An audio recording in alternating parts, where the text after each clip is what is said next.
ওম নমঃ শিবায়, ওম নমঃ শিবায়, ওম নমঃ শিবায়, ওম নমঃ শিবায়।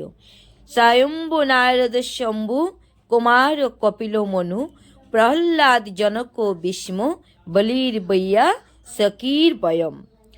দেবাদিদেব মহাদেব ভোলানাথ শিব ভক্ত প্রদান, কারণ তিনি এই দ্বাদশ মহাজনের মধ্যে অন্যতম বৈষ্ণব প্রধান। তাই সেই শিবরাত্রি ব্রত 2রা ফাল্গুন 15 ফেব্রুয়ারি রবিবার, কিন্তু ত্রয়োদশী বিদ্যা হেতু গোস্বামী মতে পড়া হে শ্রী শ্রী শিবরাত্রি ব্রত। শিবরাত্রি ব্রতম নাম সর্ব পাপ প্রণাশনম আচণ্ডাল মনুষ্যানাম ভক্তি মুক্তি প্রদায়কম। ভগবান শিবের নাম নিলেই সর্ব পাপ ফাল্গুন 16 ফেব্রুয়ারি বিনাশন হয়। সোমবার এই শিব চতুর্দশী ব্রত পালন করব। অত্যন্ত পুণ্য দিন। এমনিতেই সোমবারে আমরা ভোলানাথের পূজা করিয়া থাকি, কিন্তু এই ব্রতটাও পড়েছে সোমবারে। অত্যন্ত পবিত্র দিন, পবিত্র বার, পবিত্র ক্ষণ। তাই আমরা নিষ্ঠার সহিত শিবরাত্রি ব্রত পালন করব।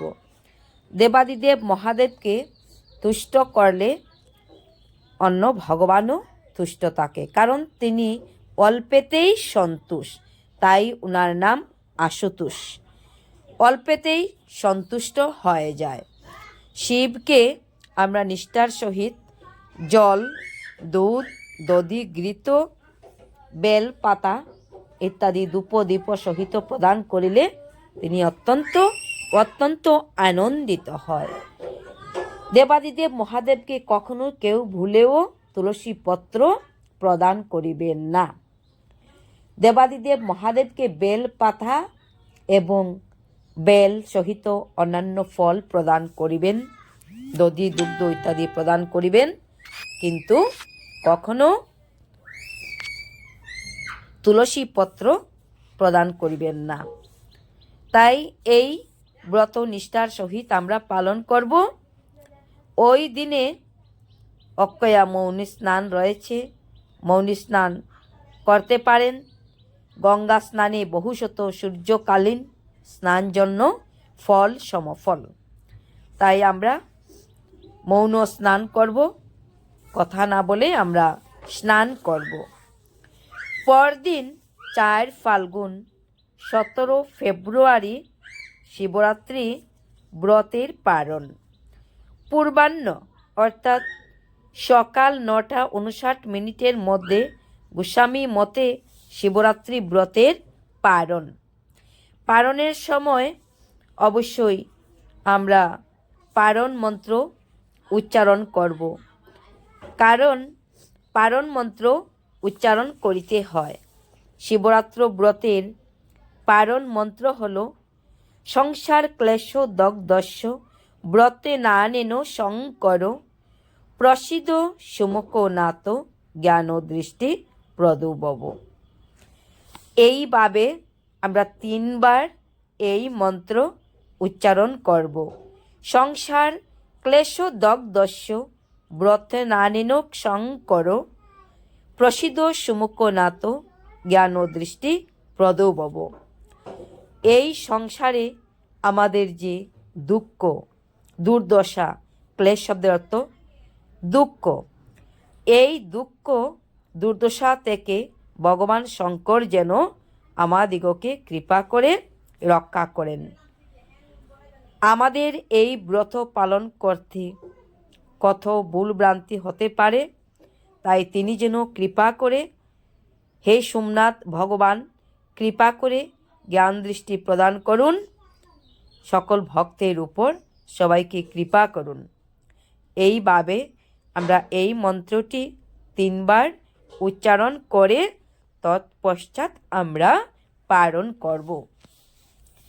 যদি শিবরাত্রি ব্রতের দিন নিষ্ঠার সহিত জাগরণ করিতে পারি তাহলে আরও ভালো।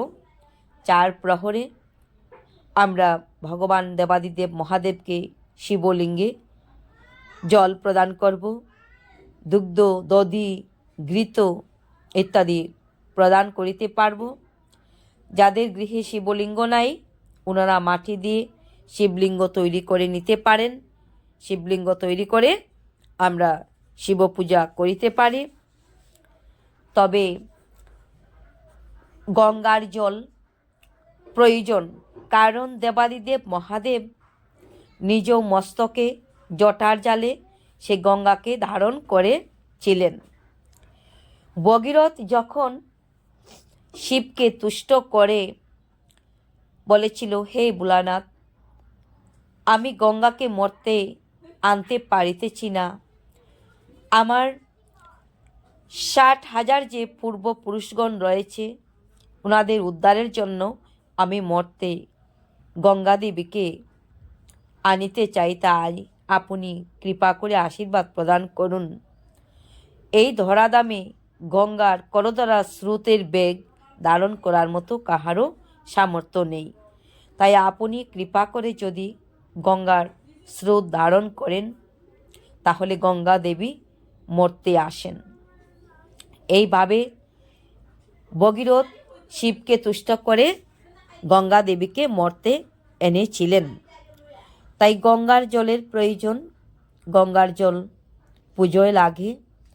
আমরা নিষ্ঠার সহিত মাতা গঙ্গা দেবীকে স্মরণ করব, কারণ পতিত পাবনী মা গঙ্গা সকল পাপ থেকে সবাইকে উদ্ধার করেন। তো যাই হোক, আমরা শিবব্রত পালন করব নিষ্ঠার সহিত। জয় শিব শঙ্কর ভোলানাথ।